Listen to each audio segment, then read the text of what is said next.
Hey everyone, Griever here as always, bringing you guys another gaming review. And the game I want to talk to you guys today about is none other than Darksiders 3.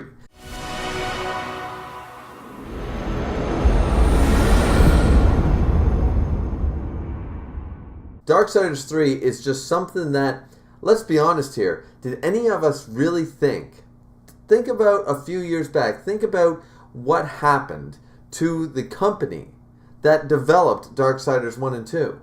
And by that stance, the Darksiders franchise was all but dead. We had THQ and Vigil Games going bankrupt. And nobody bought Vigil Games, no one had the rights to anything, and by the looks of it, a great start to a wonderful new franchise was all but dead for a long time. And then Nordic Games picked up the lasting rights that no one really even knew existed by THQ and stuff, and after Darksiders 1 and Darksiders 2, we finally have a revival of the series in Darksiders 3.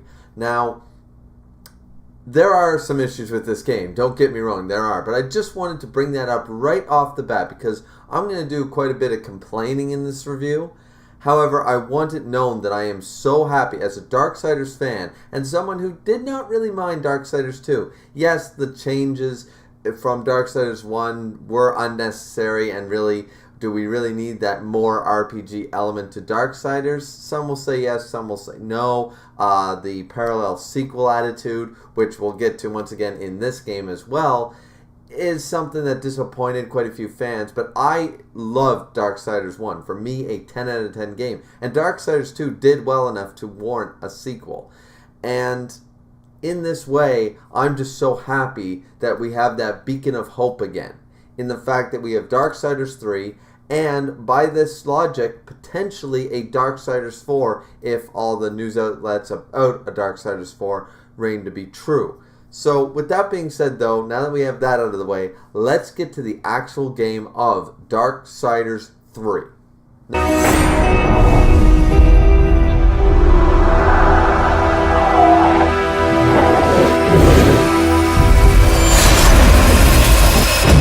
Now before we begin, let's just talk one thing.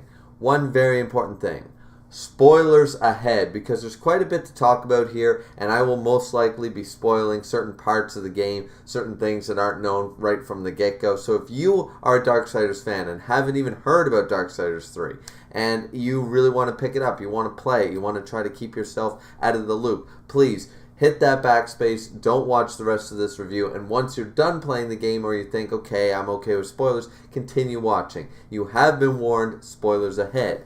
That being said, this video, we're going to try to do it a little more concrete structured. We're going to jump into the story or plot first, then we're going to go into gameplay, then some miscellaneous stuff like any other pros or cons, gripes, the future of the franchise, etc. at the end of the video. So, with that being said, let's just start off with the story, because the story is once again similar in the vein to Darksiders 2. This is another parallel sequel. And that means to me that Darksiders 4 will be the same thing. Darksiders 5 is the game we are all as fans have been waiting for since the end of Darksiders 1 in 2010.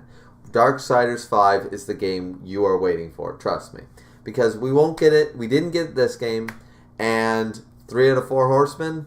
I don't think so, ladies and gentlemen. We have to have a final installment with the last of the Horsemen, Strife, before we actually continue the story. That just makes perfect sense to me, to what they were trying to do here, and I think it was only because of the hype from the ending of Darksiders 1 that people are disappointed by this parallel sequels that we have been getting. And that's what Darksiders 3 is. Darksiders 3, in fact, happens even before Darksiders 2, but after the very beginning of Darksiders 1, when War is already incarcerated by the Charred Council. Now, right off the bat, let's just go down a very quick plot line for those of you who don't really know. This time we are controlling Fury, and she also is following on the orders of the Charred Council. She is there to recollect the 7 deadly sins who have reappeared on Earth after the war was started. And of course, 7 deadly sins being things like pride, lust, wrath, gluttony, envy, etc. Now, out of these Fury apparently has crossed swords with them before and captured them at one point. Once again, similar into the vein, does not ride with the power of the seals at their back, though that's not really brought up very much in the game, if at all. But we can take it from this is that she is riding without the ultimate power of being a horseman, similar to what Death did in Darksiders 2, what happened to War here in Darksiders 1, all that stuff. So her job is just to go along, recapture them, and bring them back to the Charred Council. Now, to do this, she is followed by a Watcher, similar to how War was in the first game. Now, I was hoping throughout the whole game for an appearance by the Mark Hamill-voiced Watcher. That would have been a really cool nod. But unfortunately, we don't get that. It's a personal thing for me. But we do get a female Watcher following the female Horseman. I see what they did there. Now, once the game really gets underway for story, let's just boil this down. She, as a character, Fury goes throughout the game slowly battling with her own demons or her own sins, that she is guilty of almost each of these sins. She's wrathful, she's lustful for power and position, not necessarily the standard thing, and that's brought up. She is greedy for once again, position and power. It all boils down to her position, her power, her arrogance, her pride. All these things are traits that Fury embodies, much more so than we ever saw with War or Death. And we don't know enough about Strife to really make a judgment call on that. But Fury seems to be the most volatile one, and the one most used to vices, so shall we say. And that follows us throughout the story. Unfortunately, it's not really brought up very much. It's something that's used before every boss fight. We simply get her being tempted by sloth, by lust, by etc., by pride, showcasing that she embodies what they are, and she shouldn't feel bad about that, she shouldn't fight against it, blah, blah, blah. I mean, of course, these are villains to their own ends, but I would have been much more intrigued if one of the sins turned out to not necessarily be a bad influence, or necessarily that maybe one of the sins believed in a moderation of sorts. It's like, I encompass all this because, like, I am a vessel to encompass the world's and everyone's greed or something, because greed in extraordinary measures is too much for any one person to handle. But moderation is okay. It's okay to want, you just can't be greedy about it. Or something with pride. It's okay to feel good about your own self-worth and own accomplishments and have confidence, but it's not okay to be arrogant and prideful about it in a certain way. Boastful sort of idea. It would have been really interesting. Not all the sins, of course, but painting them all with the same brush, I really can say that they all kind of mesh together. None of them are very different from one another. Of course, they are different by voice actor, by appearance, and by boss battle, but at the end of the day, they all are just evil beings. There's no redeeming qualities. We don't really get much in the way of that at all in any of the characters throughout the game. None that we didn't at least expect. And that's a real big problem for me. I wanted to see something a little different, something a little fresh. Something similar to the fact that when Death met with the Crowfather and stuff. The Crowfather's not really a bad influence. And then with War, we had Azrael. And, things like that. I really would have liked to see something along those lines. Because Fury's character development is very tacked on last minute. She goes through all these hoops. And as I said, at the beginning of any boss battle, all she ends up doing is being tempted, rejecting it for that one cutscene. This all happens in the span of a cutscene. We have no indication that she has any form of lust or revenance against her brothers. At the start of the boss battle for lust, that's all it's about. That something that comes completely out of the blue, apparently she wants to take control of the horsemen. She wants to be in charge. She wants to be the strongest. She wants the respect of her brothers, and for this, that, and the other thing to happen. Where did that come from? Well, it lasts all of that one scene, because after that, she rejects this idea. That's not the way she wants to go about it, and she fights lust. Now, the thing is that that's okay maybe for one or two, but it happens with every boss fight. And then near the end of the game, when we find out that the Watcher the whole time happened to be Envy in disguise, and the bird-like creature at the beginning of the game that you fought was not actually Envy, just a crazy mad person that resembled an envious creature. This is quite interesting, but really it boils down to very, very little and has a couple of plot holes. Number one, the Charred Council not keeping note of their own Watchers seems very odd. And number two, the fact that that Envy was able to take the form, manipulate herself into a sense of being able to not only take the form of a Watcher, infiltrate the Charred Council's domain without their knowledge or anyone's knowledge, and three, be able to also use the same powers as a Watcher, be able to totally, like, it's not really implied whether it's an illusionary spell or something, because throughout the game, notice that some of the boss characters do look at the Watcher in a certain way, and some lines lead us to believe that they know that that is not a true Watcher. However, it just feels really out of place that the Charred Council does not, especially considering what Envy was after. It would be fine if Envy the whole time was an agent of the Charred Council and then went rogue, but that's not what happened. And it feels very tacked on just to make a final boss fight happen. And just something about it I'm just not really okay with.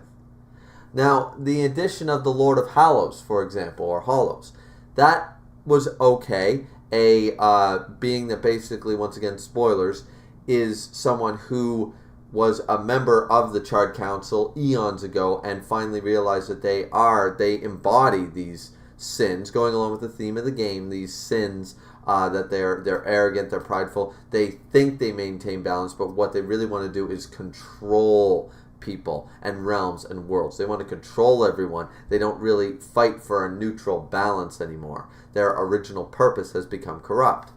The thing is that how many games are we going to have where each of the horsemen, like in the next game, really, in Darksiders 4, are we going to play as Strife, who also is on a mission from the Council and gets betrayed and realize this nefarious plot that the Charred Council is evil? Like, are they all going to figure this out separately? Because that plot line is starting to get old by the third time. So, like, I don't think I needed Fury to figure this out. We didn't need Fury to know all about this Charred Council corruption, because Death knew about it, War knows about it. At the end of Darksiders 1, we know that both Fury and Strife are going to be informed, and who are they going to choose to believe? He's going to lay down the story. You got Azrael and Uriel there as proof, with testimony. Uthane's also there. Like, there's no real room for debate. Why would they debate against it? So it feels very interesting to me in that way that they chose to go this direction.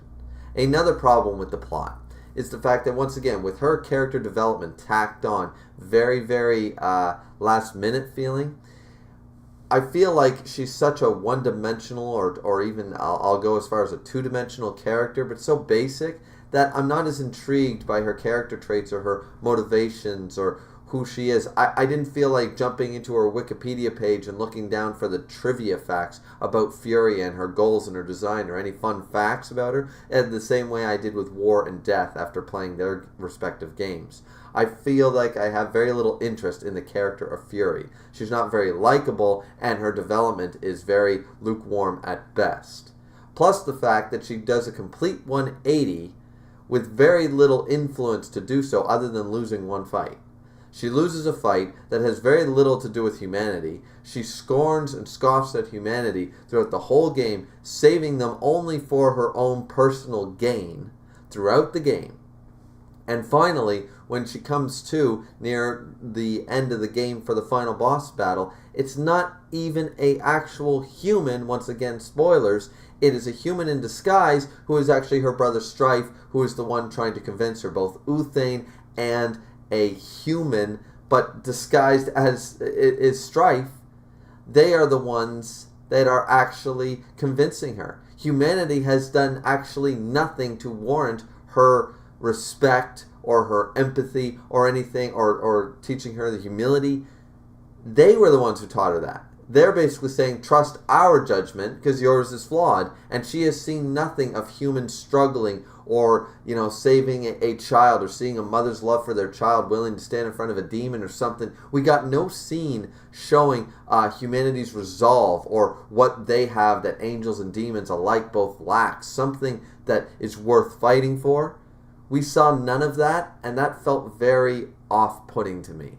The fact that she's basically she loses a fight, she thinks the world is over because she can't win, and life sucks, and blah, blah, blah, and it takes a human that's actually her brother to convince her. I could keep ranting about this all day, guys, but that just feels so tacked on and so lame and so one-dimensional storytelling, and it does not flow. It doesn't make sense that she'd go down in the dumps, I can't win, I suck, no self-esteem, no confidence. What happened at the beginning of the game? You have more power now than you ever did, and now all of a sudden you have this attitude, and it takes one human to say, yeah, well, we do that every day, we fall down, but we get back up. Yay! One little pep talk, and she's back to, yeah, don't worry about it. I can go take a crack at envy again. 5 minutes ago, I thought the world was coming to an end. But now, yeah, I can kick her ass. What? Like that pep talk was not that good. And there was not enough scenes throughout the game. We should have seen more. As I said, very one-dimensional. Now, one of the other big issues here, or it's not an issue, but I'm curious about, is that her steed Rampage is killed by, we are assumed, angels at first and blah, blah, blah. Who actually killed Rampage, I forget. But Rampage is slaughtered, and then not only is Rampage actually killed, but then eaten by Gluttony, just to kind of take that knife and twist it deeper. My question is that with the seventh seal broken, does that mean Rampage also comes back to life? Are the 4 steeds of the 4 horsemen also immortal when the seventh seal is broken? Is that part of the thing? Because remember the end of Darksiders 2. Death is actually sacrificed his own existence for this. He sacrificed himself, the Well of Souls, humanity came back, and boom, the ending credits said, the number shall always be 4. So it's it's written in the law of the universe, the law of God, the law of the world, that no matter what, when the seventh seal breaks, doesn't matter if they're dead or alive, they ride. So that's the big thing. But does that imply that the 4 steeds also can come back if slaughtered? I didn't even know that was a possibility, but apparently it is. Yeah, so that's basically story and plot. I know there was quite a bit to talk about there, guys. I'm sorry about that. At least we have a little bit of introduction into Strife. We saw what he was doing. What mission is he on? It's always been shrouded in mystery that he's more the assassin type. It's quite interesting. And the only other thing that I have a problem with here, the only other thing that seems to be out of place plot-wise, is the fact that, so she's going to guard the last remnants of humanity on some we don't know world. But it's all really irrelevant by the ending of Darksiders 2. So, basically, Fury did not need to do whatever she's doing at the end of Darksiders 3. I mean, it looks good from a standalone point. But if you remember, humanity has been all but destroyed or completely wiped out, at least on Earth, by the time Death goes to the Well of Souls. And his bargaining chip was to bring them back at his own sacrifice. He hands his mask to the Crowfather and jumps in. Okay, so humanity is restored. All the souls killed since the beginning of the war, it's implied, all brought back to life. Humanity has been restored to Earth. Okay, so what Fury has done since the ending of Darksiders 3 up until the end of Darksiders 2 has basically been irrelevant. Unless we get something that she was training, or she learned all these things from these humans, or helped to rebuild a humanity that could fight, potentially. But they better give us something, some good reason for that. Otherwise it makes Fury running away from battle and not trying to go free her brother, and not trying to go warn her other 2, or staying behind to help Strife, or staying to help Boothane, or any of these other 900 other things she could have been doing with her valuable time being released from the Charred Council's chains. It seems to me that this became an irrelevant thing. So I really want her to either train up these 15 remnants, sort of like a Matrix style thing. You got 15 humans, make them count, and builds up a warrior race able to rival the grunts of the angels and the demons. That would be really cool to me. Outside of that, I don't see the ending of Darksiders 3 mattering, and none of these 7 sins seem to matter either. So, at least Darksiders 2, Absalom and everything, that was more lore-based, and even though that was the final boss, that wasn't the purpose of Death's quest. Death's quest was to revive humanity. He succeeded, and that's a big thing for the rest of the war, for Darksiders as a whole. The 7 sins were the same as the Nephilim, the Absalom corruption. It affected it for that time period, but at the end of the day, if the end result is, okay, the 7 sins are gone, Fury figured out the Charred Council was evil, which we already knew about, and she saved humanity, but she only saved 15. Death saved them all. So, once again, I really want a big hammer home that Fury's game was not a waste of time. I really want that known by Darksiders 5. Darksiders 4, once again, will probably focus on Strife, the last of the Horsemen, and yada yada yada. So, now that I've talked enough about the story, the plot, and the issues with it, let's jump into the gameplay. Because the gameplay itself, whoa. Okay. So, I got a copy of Darksiders 3 for my birthday. That was January 1st. Yes, I'm a New Year's baby. I got a copy of it. And when I put it in, and when I watched everybody, talk about it online and such, I realized one thing. I must have put the wrong game in. Because, I must have, because I thought it said Darksiders. But somebody must have bought me Dark Souls 3, right? Because this game does not play like Darksiders 1. And it does not play like Darksiders 2. This is a game that plays like the Blood Souls, as they call it, the Bloodborne style, or the Dark Souls gameplay style.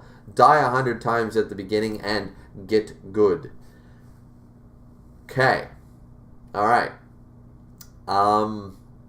Yeah, I don't like that one bit. And I know that the fan base didn't like it one bit.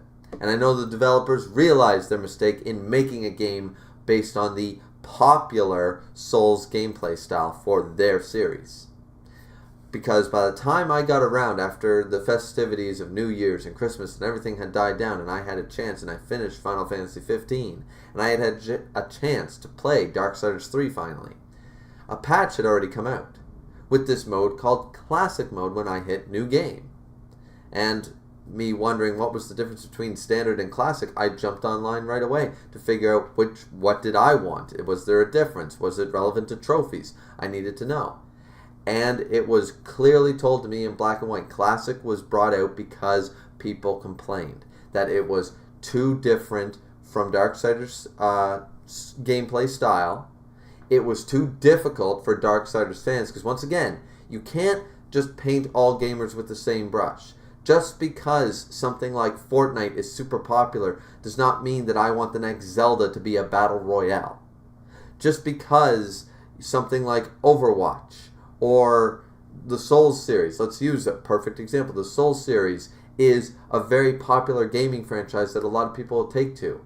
Does not mean that I want the hard, challenging style of the Souls games in my Persona RPGs. That's not how gamers are. You can't paint us all with the same brush. Just because something is popular now does not mean that every single genre of game and every new game can't be successful if that isn't there. And I think that the developers they just went on the hype of what they thought gamers as a whole wanted. And it was a mistake. And they realized it with the patch. Because for me, I don't play Bloodborne. I don't play Dark Souls. I plan to play Dark Souls. And I plan to play Bloodborne when I have time. I understand the memes and the concept of the get good. I understand it. But as someone who has a full-time job, I have a house to take care of by myself. I have a marriage to keep, long-distance marriage to keep happy. I have other obligations. I have all these other things going on. When I carve out a couple hours a day or maybe sometimes even only a week to play it, to sit down and get to enjoy and play a game. I don't want to sit down, play a game, and die 50 times, get nowhere, turn the game off, frustrated and annoyed. That's not going to make me want to go back. The games like Dark Souls and Bloodborne are a challenge for gamers who have time to be gamers. And unfortunately, as I get older, I'm 28 now, I don't have enough time in my day to carve out 3 solid weeks to get good, or however long it takes to finally get the knack of these games. I want to be able to sit down and play a game. I don't need an easy game. I have platinumed many a game. I have 60 platinums on my profile. Trust me, I've played my fair share of harder games, and I've chosen to play on harder difficulties to get that sweet, sweet platinum. So don't get me wrong, I can time invest, and I can give my time, but I need a learning curve where I have such limited time. And to play a series like Darksiders and realize that they were trying to do the carbon copy soul style was a mistake. It was wrong, and I hated everything about the gameplay style. Now, I don't know what the difference is between Standard and Classic, because once I heard that Standard was very Souls reminiscent, I jumped straight into Classic, and I still had a very, very difficult time without spending hours upon hours and basically a dedicated weekend to power level Fury up until I was into the teens, and I had to power level 4 zombies at a time in a glitch area that they continuously spawn, just to power level myself after hours and hours up into the 40s, just because if I got hit once by a boss, I might as well have just let myself get killed and try again. Because this game was unforgiving. You needed to consistently be able to predict and dodge appropriately. There is no block button. There is no ease of use. It is a very difficult game to get the hang of. And I know what you're all going to say, and I've said it too. I just need to get good. But that is for the Souls series. Darksiders was never about the challenge for gamers. It was about a classic dungeon/temple puzzle solver Zelda-esque adventure game. My adventure games, my hack and slash adventures, do not all need these challenging art and RPG elements added to them. I never understood why now games, even Darksiders did it with Darksiders 2, they had a wonderful adventure genre game and they felt the need to add this RPG element. And all that did was make you need to grind. Because they added leveling, now they either need to scale areas based on where they think a character's level will be, or people like me who did not have time to get good are just going to spend their days grinding boringly, not enjoying the game, power scaling their guy up until a godly level, hopefully, and then be able to play the game the way they want. And that's not what Darksiders was. And unfortunately, that's the way the gameplay went. Boss battles were incredibly hard, such as the Lust fight I can think about for sure. There were some easier fights, don't get me wrong, but the Lust battle fight was definitely a hard one. I know some people say the Gluttony fight. I'd give it to Sloth, the Angelic Champion, and Lust. Those are the ones I would give it to, but more so the Angelic Champion and Lust. Those are the 2 hardest fights that I ever had. Another big issue with this game is the fact of the level up system itself. After level 10 of upgrading your health or your strength or your arcane damage, the returns for this, you would gain a percentage of increase in overall battle power for one of these things, either more health, more arcane damage, or more etc., or more to your basic attacks, for example. The issue with this was that to level up, you're diminishing returns after level 10. So you, instead of getting plus 10%, it'd be all the way down to things like plus 5. And then for a couple levels, then it'd be plus 3. And it got to the point where you'd only get 2%. But the level up was scaled. So where it took about 1,000 souls to level up from level 1 to 2, and then another 1,200 souls for 2 to 3, by the time you got these levels, you would think you'd be getting stronger and stronger, but the returns were so bad that by the time you were into the 30s and 40s, you needed 15, 17, 20,000 souls. The grind took forever. And there was no easy way to gather all these souls. Now, don't get me wrong, by the end of the game, and after going through another game and stuff with all these different versions, I had about a level 70 Fury. But that's through doing consistent grinding and consistent trying to find every item in the game and constantly having to redo an area and redo an area and redo an area and losing souls that you, of course, can gain back. But the returns were complete trash. And then, after all that, you're thinking to yourself, well, there's an item system, which should be good, of course, because you had things like Havoc Shards, where you could go straight into Havoc mode after using it. And then you had things like, you had extra healing shards, you had strength shards, you had attack speed shards, you had all these fortification shards. You'd think, okay, well, what about using these shards? Those same souls that take so many to level up just once when you start getting further into the game, where the game does get harder. And you're thinking to yourself, alright, I'm going to save my souls for leveling up. I'm not going to save my souls for items. Because not only, items are cheap at first, but for every item you buy, the cost increased. So if you bought your strength shard for 250 souls, next time you buy it, it might be 325. Time after that might be 400. And it will continuously increase. And that made it so you didn't want to buy any.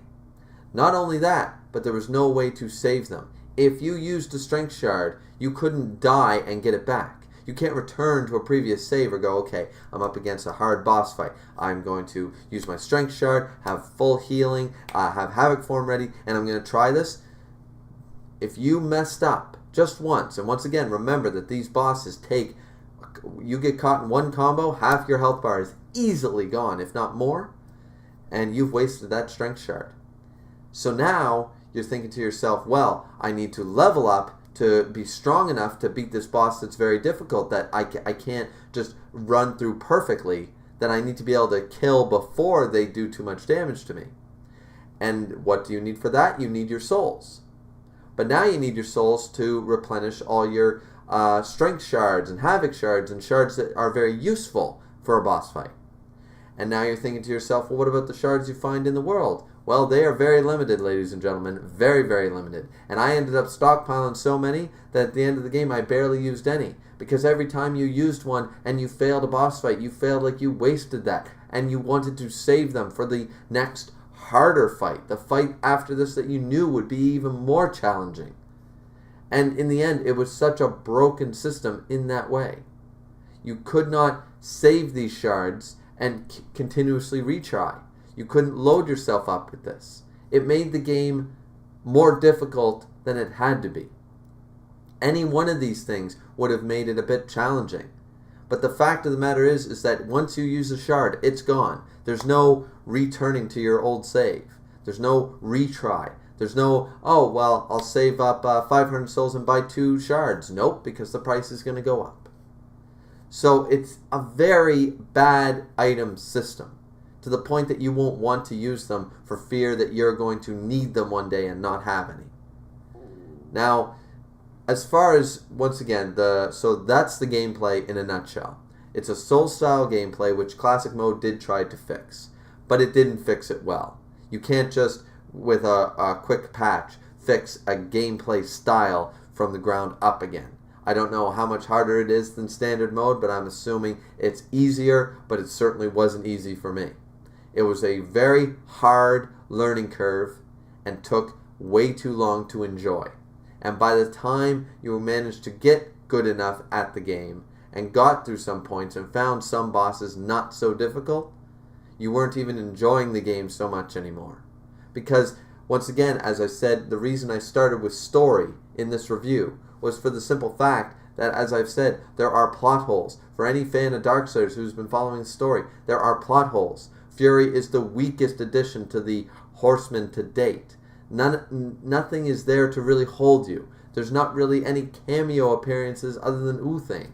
You don't get an appearance from Azrael or some awesome talk about this character or that character. We don't see Mark Hamill's Watcher return. We don't get, I don't know, there could have been so many other, the addition of Samael in in Darksiders 2, jumping into the past and such.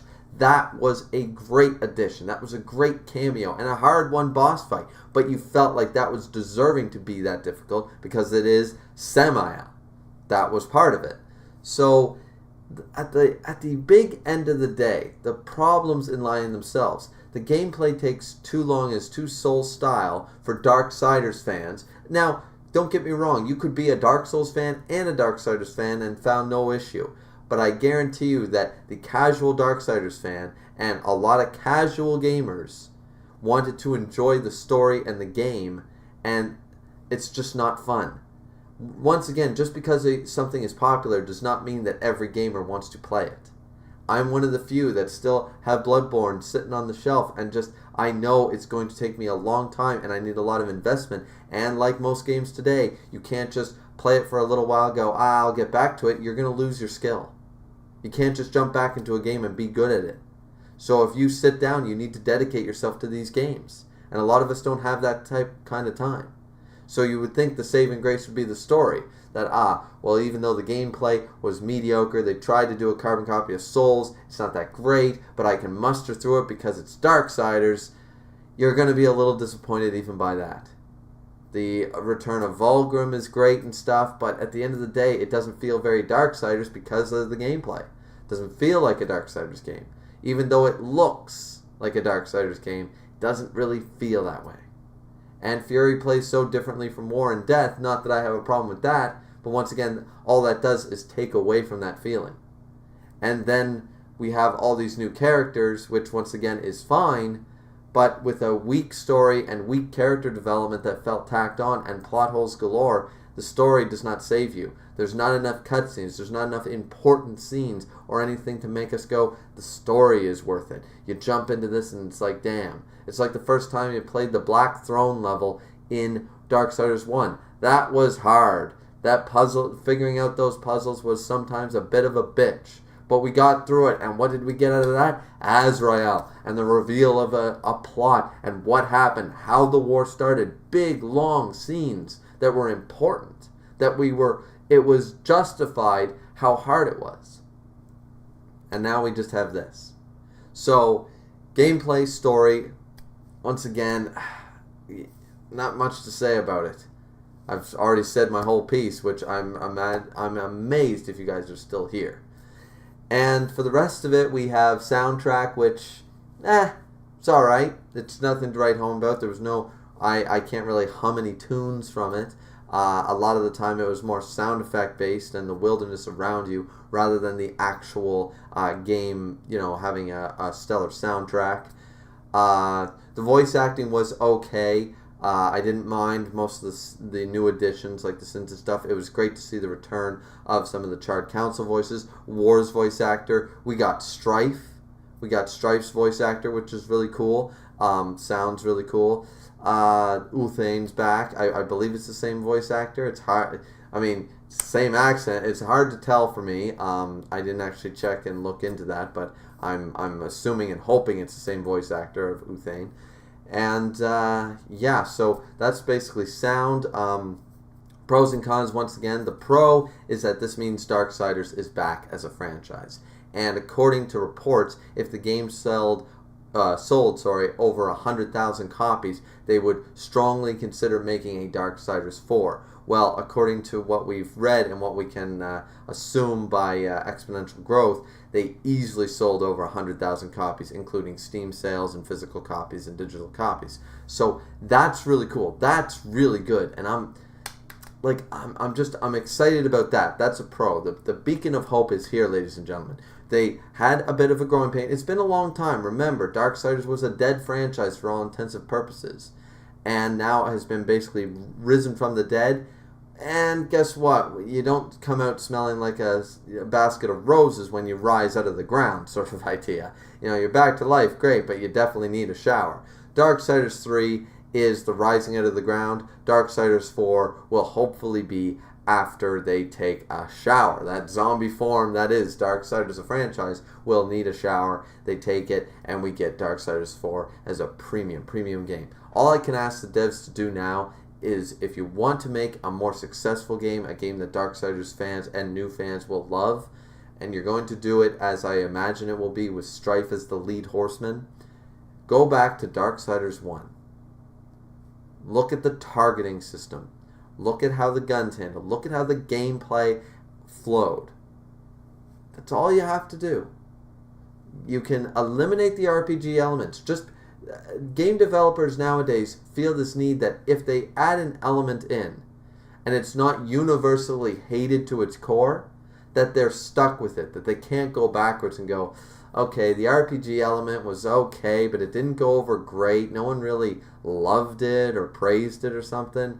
You know, but the original game was praised. Maybe we should kind of go back to basics with that. Maybe we don't need to improve this. They always think they need to add and improve more on adventure, and you just don't. You don't need the level up RPG element for our Darksiders. Darksiders 1 did it fine without it. Go back to basics and you'll probably be surprised. I'm not saying that a level up system in Darksiders can't work. I'm saying so far we had growing pains with Darksiders 2 where it was a little hit and miss for a lot of people, and Darksiders 3, it just doesn't work. It's either you're underleveled as hell as a result of making this game more RPG and level based than actual adventure hack and slash, and then, or you power level your character to the point that, you know, it's not going to matter anyways. Neither way works well for a solid flowing gameplay. So once again, I hope that devs take something away from that and they realize that they need to go back, replay Darksiders 1, figure out how it was good, why it was good, and why it worked, and try to include some of that into Darksiders 4. Now, as I've already spoken about most of the cons, quick rundown: plot holes with the game, one-dimensional characters, story wasn't held up enough, good enough for to make up for the bad gameplay. The gameplay, as I said, was just not that great. It wasn't, and especially in the same year that we got things like God of War, Red Dead 2, Spider-Man, all these great games, to have such a flop, which should have been, for me, I wanted it to be better than all them, and it's just not, because, you know, con, once again, is the gameplay, the Soul style gameplay. Don't do that anymore. Let them handle that. For people who want it, advertise it as such. Don't tack on Soul style gameplay and difficulty into other franchises just because it's popular in another series. Don't do that. In the same Darksiders 4, don't make it Call of Duty just because Strife has guns. Just because Call of Duty is still popular for some ungodly reason. Don't think that just because it works in one game series that you can just throw it into Darksiders 4 and it's going to stick. Don't make Darksiders 4 the next Fortnite or Overwatch. Make it Darksiders 4. Yeah, so that's all I have to really say about that, guys. What did you think of the game if you played it? If you got through this review, congrats. I know it was very long-winded. I tried to keep it concise and constructive.